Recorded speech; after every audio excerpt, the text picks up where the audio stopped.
ఇప్పుడే అందిన వార్త. రాష్ట్రంలో ఘోర విషాదం, 95 మంది పిల్లలు కిడ్నాప్. ఈ విషయాలన్నీ తెలుసుకునే ముందు వీడియోని పూర్తిగా చూడండి, అప్పుడే మీకు పూర్తిగా అర్థమవుతుంది.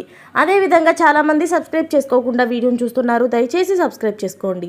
సబ్స్క్రైబ్ చేసుకోవడం వల్ల నేను చేసే ప్రతి వీడియో అప్డేట్ మీకు ముందుగానే నోటిఫికేషన్ రూపంలో వస్తుంది. అదేవిధంగా లైక్ చేయడం మర్చిపోతున్నారు, దయచేసి లైక్ చేయండి. లైక్ చేయడం వల్ల ఇటువంటి ఇంపార్టెంట్ ఇన్ఫర్మేషన్ చాలామందికి రీచ్ చేసిన వాళ్ళు అవుతాం. ఇక లేట్ చేయకుండా వీడియోలోకి వెళ్ళిపోతాం. బీహార్ నుంచి ఉత్తరప్రదేశ్కు అక్రమంగా తీసుకువెళ్తున్న 95 మంది పిల్లలను యూపీ చైల్డ్ కమిషన్ అధికారులు రక్షించారు. కమిషన్ సభ్యురాలు సుచిత్ర చతుర్వేది సమాచారం మేరకు అప్రమత్తమైన పిల్లలను సేఫ్ చేసినట్లు Ayodhya child welfare committee chairperson అయిన సర్వేష్ అవస్థి తెలిపారు. గోరఖ్పూర్ వద్ద అదుపులోకి తీసుకున్నట్టు చెప్పారు. పిల్లలందరూ 4 నుంచి 12 ఏళ్ల మధ్య వయసులో ఉన్నవారేనని వెల్లడించారు. వారికి ఆహారం, వైద్యం అందించినట్లు పేర్కొన్నారు. పిల్లలను విచారిస్తే వారిని ఎక్కడి నుంచి ఎక్కడికి తీసుకువెళ్తున్నారో తమకు తెలియదని సమాచారం ఇచ్చారట్లు తెలిసింది.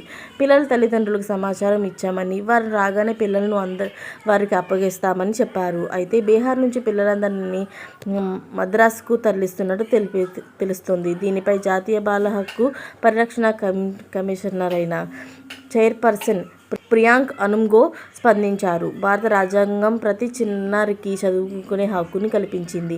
ఇలాంటి పరిస్థితుల్లో పేద పిల్లలను ఇతర రాష్ట్రాలకు తీసుకెళ్లి మదరసాలలో ఉంచి తమ మతం ఆధారంగా వివరాలు పొందుతున్నారు. ఇది రాజ్యాంగం ఉల్లంఘన అని ఎక్స్లో పోస్ట్ చేశారు.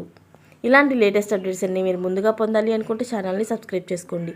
అలాగే పక్కనే ఉన్న గంట సింబల్ని క్లిక్ చేయడం మాత్రం మర్చిపోకండి. Thanks for watching friends.